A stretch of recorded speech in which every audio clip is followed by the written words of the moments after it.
Ada isu mengenai dengan BRIM tadi.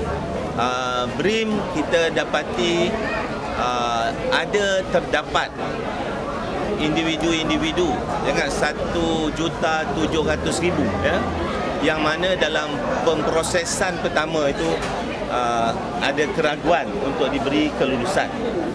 Oleh kerana kerajaan bertanggungjawab mahu supaya BRIM ni pergi kepada individu yang benar-benar layak dan sepatutnya dapat, maka pihak LHDN melakukan saringan pemprosesan kali kedua. Dan mereka hari ini 15 bulan, bermakna pada hari ini telah selesai pemprosesan 1.7 juta tersebut, yang mana ini termasuk 500,000 orang daripada BRIM 2 yang diragui.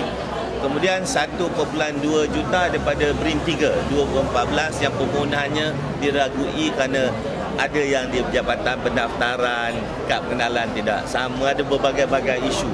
Jadi hari ini tamat dia punya pemprosesan. Saya belum lagi dapat tahu berapa ramai dapat kelulusan, berapa ramai tidak dapat kelulusan. Jadi bermakna bermula daripada minggu hadapan, surat dia akan dihantar kepada yang lulus dan juga kepada yang tidak lulus. Kepada yang tidak lulus, kerajaan, saya kata begitu bertanggungjawab, memberi peluang kepada mereka untuk membuat rayuan kepada pihak LHDN. Jadi ini kedudukan dari segi BRIM. Ini sekarang dia dah mohon. Jadi bila diproses, ada beberapa maklumat-maklumat yang tak lengkap dan sebagainya. Jadi pihak LHDN buat lagi pemprosesan. Kita belum bagi tahu tu. Buat lagi pemprosesan 15 bulan ni, hari ni 15 lah. Tamat pemprosesan, kita akan tahu dua kategori, yang lulus dan juga yang tidak lulus. Yang tidak lulus bila dapat surat, nanti dia boleh buat rayuan kepada kerajaan. No, we don't set tempoh lah. We just boleh buat rayuan je kau lah. Tapi kalau dia tahu kepada dia sudah lulus.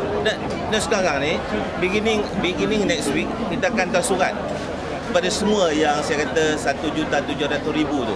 Akan hantar surat, akan dapat surat. Yang lulus dapat, yang tak lulus pun dapat. Jadi yang tak lulus, dia boleh buat rayuan.